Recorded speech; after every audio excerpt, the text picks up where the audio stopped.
we're in the trailer. It's nice here because it's getting a little humid here in Florida at Bradenton Motorsports Park.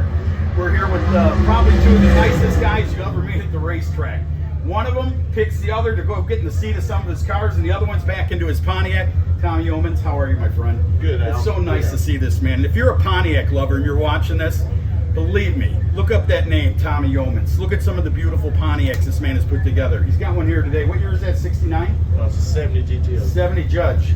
Replica car, beautiful car. That's the car that flew. Yes, sir. When they said only pigs fly, you proved them wrong and said goats can fly too. Absolutely. But anyway, so after all that, you're coming back. How you feeling behind the seat? Great. I feel great. The car running good? Oh yeah, the car's running real good, you know. So we put the Pontiac motor back in it, and I know a lot of Pontiac lovers will love that, you know, and we've just been progressing slowly and just trying to learn it. We had some issues before with it, you know. Nobody pushes a Pontiac motor to the point that we do, so we're just trying to keep it from eating itself. Let me ask you, who does the motor in that car? I know there's Butler, and there's, I only for all the years, I don't know a lot of the Pontiac guys. Is there someone new on the block? Yeah, it's Kaufman Racing Equipment in Ohio. Jeff Kaufman and his brother Mark and their dad, they designed and built the block. It is a true dimensional Pontiac block. Billet. Billet. It's strictly based off of Pontiac block. So would that be a Ram Air 8? No, it's just the Ram Air 4 was the heads were actually called Warp 6 heads. Wow. And so we started out with a cast head, and then we had some problems, and then they made some billet heads, and they seem to be working better. And we pushed it. The car had been in the lower 80s with the Pontiac motor before, and so it's coming around. Went 411 with a 3, I think, last night or something, you know. Very nice. And you know what? I'm just proud that you got back on the horse. Because sometimes after watching that video, I'm telling you, I would have had to think, you know, I'll stay in a golf cart. I don't want no part of flying around this track.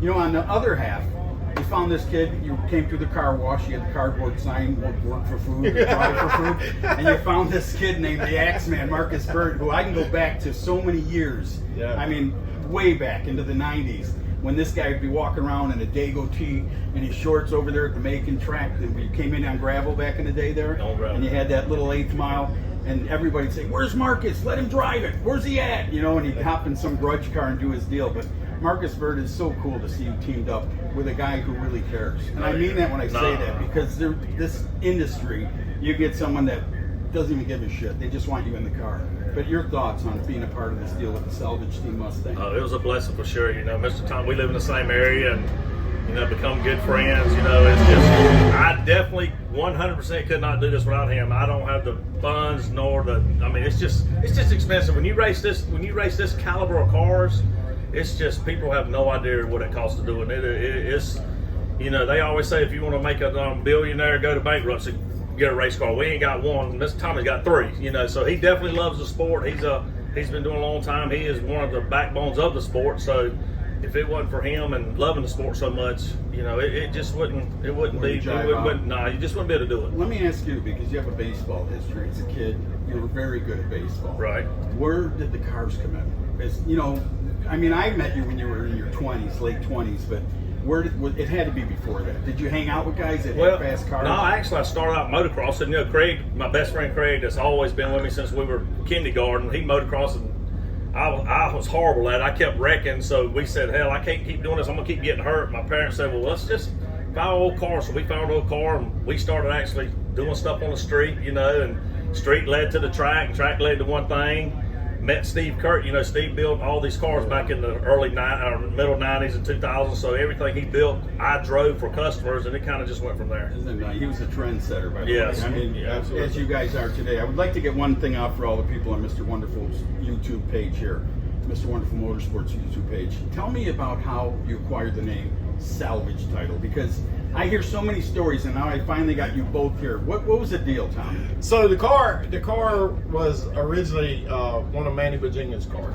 It was a skinny kid's car, and he wanted me to drive it for a year, and so we got it, and we went out and did some testing with it, you know, and I think the 3rd time out or something, we were testing the car, and you know, drivers sometimes are hard-headed, and we try to overdrive stuff, you know. Absolutely. And it was the last pass of the afternoon, and we wanted to make a good pass, and we made some mid 70s and lower. You know, it was coming around, and as I went through the trap, right at the trap, my hand was already going up for the chute, and the car just like spun around. It just.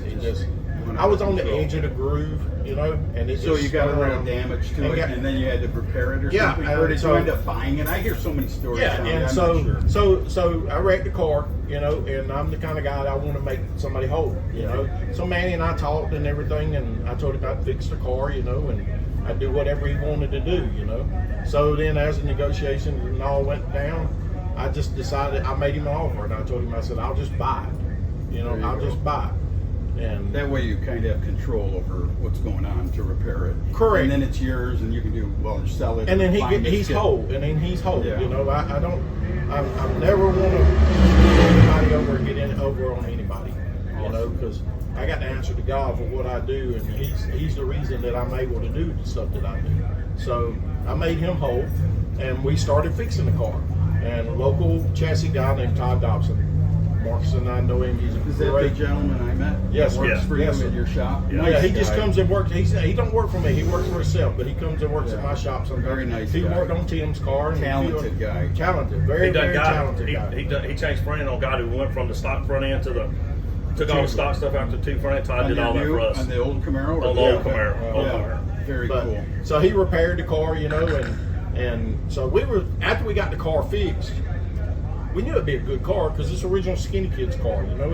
It was a good car, and so we got it and we took it out and we went to Macon to Middle Georgia, and Petty was tuning the car, and I think we made 3 passes. 3 passes. We made 3 passes. Yeah. We made 3 passes, and then he told us, he said, load this some gun up, and the Alabama race was coming up. He said, load this thing up and go to Alabama and win the race. You know? Petty said Now, if that. Petty's saying that, you know he's behind you. Oh, He's yeah. 100% into what he's seeing. Yeah. And what we do, we go there, and we're #1 qualifier off the trailer. #1 qualifier throughout the whole day except for 1 round. Right. And then we were quickest of every round and won the race. Incredible. And you know, the rest is fast history. Yeah. I mean, And you we- guys have put a team together that's unstoppable almost. I mean, you're shy of getting a championship from the Collins County Yeah. Supercharged Yeah. Camaro, but I know you, and I've known you many years. I know that's what you focus on at home. Like, I don't want to be second. I want to win this deal. And I'm speaking for you, but I know how you think. You're right. You're right. You just hate you spend all the money, and you know you got the best of the best, and then it all. If I don't screw up, which I've screwed up a lot, if I don't screw up, that thing goes to the winner's circle. You know, it's usually me doing something dumb, bread, sleep, or something. But that car, I've been in a lot of race cars, and that right there is probably one of the top 3 cars I've ever been in, and the other's a Bickle car. Oh, So you know, you put that guy with Bickle, that's a hot rod for sure. Well, it's pretty impressive because you've done grudge racing. You still do it with the new Vent, the Gotti too. Right. You do the 75 deal. You've been in pro mods. I hear you guys are putting a pro mod together maybe to do some. Oh, sorry about that. Don't tell anyone we told them that secret.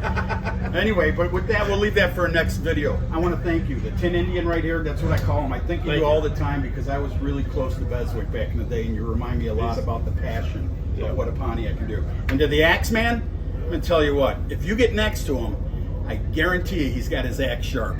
Be careful. This guy will take you out from the roots out of the ground and put you on the trailer. Thank you so much, Axeman. We enjoy Marcus it. Birt, Thank y'all. Mr. Wonderful Motorsports YouTube page. You can see this. That's where it's all will happen. We thank everybody for chiming in and seeing what these guys are up to here at Bradenton Motorsports Park, for the U.S. Nationals. Thank y'all. Thank you. Thank you guys very much. It'll get